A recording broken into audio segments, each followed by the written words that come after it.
Hello everybody, a warm welcome to Wisdom from North. My name is Jannecke and I have a brilliant guest on the show tonight, Dr. Michael Norton. He's an associate professor at Harvard Business School in Boston. He holds a BA in psychology and English from Williams and a PhD in psychology from Princeton. Now, he has been exploring in his research the effects on social norms on people's behavior and attitudes. And in one of his TED Talks, he has been talking about how money can make us happy if we spend it in a certain way. And he has written a book about this. It is called Happy Money, The Science of Smarter Spending, which he co-wrote with Elizabeth Dunn. Now, Michael, much welcome to Wisdom from North. How are you doing? Thanks, how are you? I'm good, thank you. Now, I'm very curious about your research. Can you tell us a little bit about how you conducted it and what you found, basically? Sure. So Liz and I were very interested in trying to figure out how people could get more happiness out of their money, because some research said that more money can make you happy, and other research said more money doesn't make you happy, and also some lay intuition. So if you ask people, can money make you happy, some people say yes, and some people say no. And we thought, why don't we do science on money and happiness and figure out actually, are there ways that people can spend their money to get more happiness out of it? So the question in the end wasn't, can money make you happy or not, but can what you do with the money you have make you happy or not? And that's the kind of research that we do. And then you started in Vancouver, right? We did. So in order to test these things, we had to actually get people to spend money and then see what made them happiest. So we go out on campuses or in towns and cities, and we literally give people envelopes filled with cash. And they're very excited because we just gave them free money. But we always give them an instruction. So we say, yes, it's free money, but you can't do whatever you want with it. You have to spend it in the way that we want you to. So for example, in one experiment, we told people, you have to spend this money on yourself today, which sounds great. And those people went and did that. But some other people, we said, you have to spend it on somebody else today, which sounds not so great because then you can't buy something for yourself. But they went and did that. So they gave money to homeless people, they bought gifts for friends, and then we call them up at night and we just basically say, who's happy?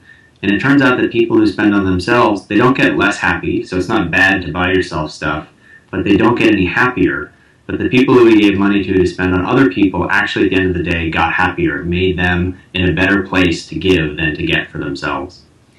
And you extended this research to other countries as well, didn't you?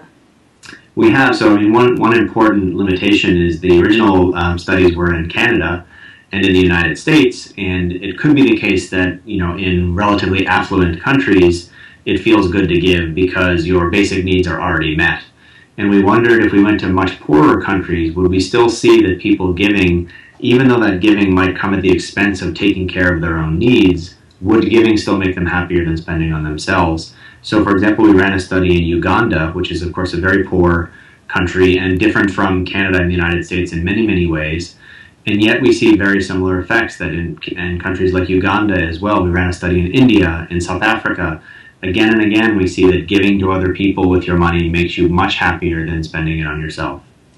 Now I'm curious, let's say that you are a person who spends a lot of money on others and you never care about yourself.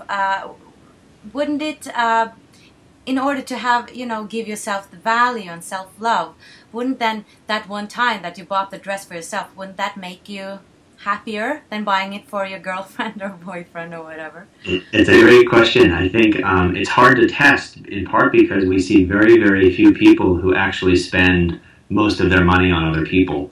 So all of us at some point or another buy gifts for other people, or we donate to charity, or of course some people think of paying taxes as a way to give money to other people in terms of a social safety net.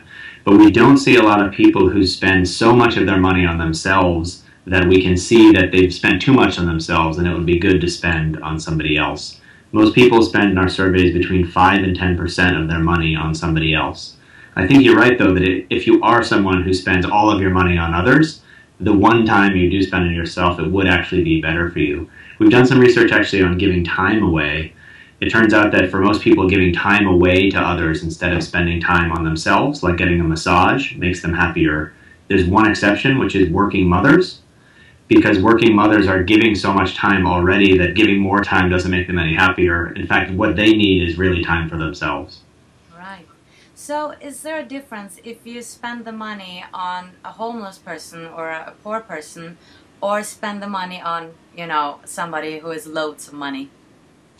There is, but it's small. So we've looked at, for example, if you spend money on a close friend versus someone you don't know well, or you spend money anonymously, like to a charity, or you spend money where someone will say thank you for spending the money on them. And we can compare those again to spending money on yourself. And it turns out that, for example, giving money anonymously doesn't make you as happy as giving money and getting credit for it, because we like people to clap for us and smile and say we're great. But giving anonymously still makes you happier than spending money on yourself. So in general, giving seems to be associated with more happiness. Then exactly how you give varies the happiness a little bit, but really the key thing is giving makes you happier than spending on yourself. Does it matter what you buy them? I mean, if you buy them a thing or an experience or, yeah. There's been some interesting research on that lately. So another thing that we talked about in the book that you can spend money on to get happier is experiences instead of stuff. So TVs and cars and even things like coffee for yourself, they're not bad for you, but they don't make you much happier. Whereas buying experiences, you know, that can be a 2-week vacation, but it can also be just a meal out with somebody else. Experiences do make people happier with their money. Some research is going on now to say, well, if spending money on others makes you happy and experiences make you happy, then I bet the best thing you could do is buy an experience for somebody else and go along with them. And some data says that's exactly right, that one of the best things you can do with your money is treat somebody to an experience, and you just happen to go with them and you get the benefits as well. And speaking of things, you've had another TED Talk about labor and love and the IKEA effect. Could you talk a little bit about that as well? Sure, absolutely. So in general, what we try to do in our research is find ways that people could get happier with the things they do every day. So we talked about spending money in ways to make yourself happier. We've also done this other research where we showed that if you make things yourself, it can make you a lot happier. And that includes things like building boring IKEA storage boxes. But we also do experiments where we have people make things out of Legos, or we have people fold origami and try to make cranes or frogs out of origami. And it turns out that in everyday life, we often want somebody to put things together for us because we feel busy and we feel stressed, and it's hard to hammer things and build things. But we can show that if you actually go through the effort of doing that, you love the thing much, much more. We call it the IKEA effect because many people really like IKEA. We get something really unique and special out of making things ourselves. We leave them on our shelves for years in our offices and in our homes because they're so valuable to us. But again, we're often not taking advantage of that, and we're having other people put things together for us. I think it's very interesting because it changes the way we look at things. I mean, even paying taxes, if we know that we become happier by paying taxes, you know, it will benefit us and the community, I guess.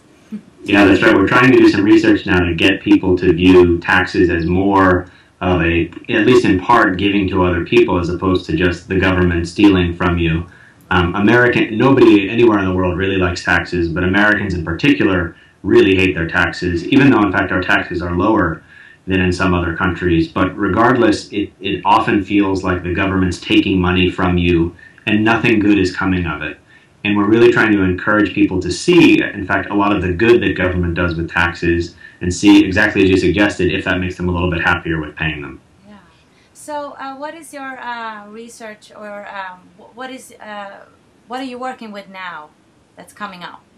Sure. So I think the next thing that we're doing, we have a bunch of research projects on rituals in everyday life. So we see evidence of rituals everywhere we look. So we have a research project on when someone passes away or a relationship ends. Many people will go through grieving or mourning rituals when that event happens. We're studying what kinds of rituals actually make you feel better about the loss and which ones might not work. And in another line of research, we're looking at rituals with consumption. So if you've ever seen a wine aficionado open up a bottle of wine, it's a very ritualistic process with the swirling and the smelling the cork and all these sorts of things. We're trying to figure out what aspects of rituals of consumption really actually make the wine taste better? Do these rituals really help us enjoy the things in our everyday lives? Yeah, because you're investigating emotions, right? So I'm curious, what has been the most aha experience when it comes to what you have found out in your research? I think the thing that surprises people the most is that even buying the very best thing for yourself that you really, really want still isn't better than buying something for somebody else. That we think that treating ourselves is going to make us really, really happy, and it doesn't make us unhappy. It's not a bad thing to do, but the idea that taking your hard-earned money and spending it on somebody else is better for you and better for your emotional health than keeping it for yourself is just really, really hard for people to internalize and put into practice. And me too, and we struggle with it as well. But it turns out that despite our intuitions, it is in fact better to do that. Wow. Well, great. I know we're out of time, but thank you so much for taking time for this, and good luck with your research. I can't wait to hear more. Great. Thank you so much for having me. Sure. Take care. Take care. Thank you for watching, guys, and much light from Boston and Oslo. Bye-bye.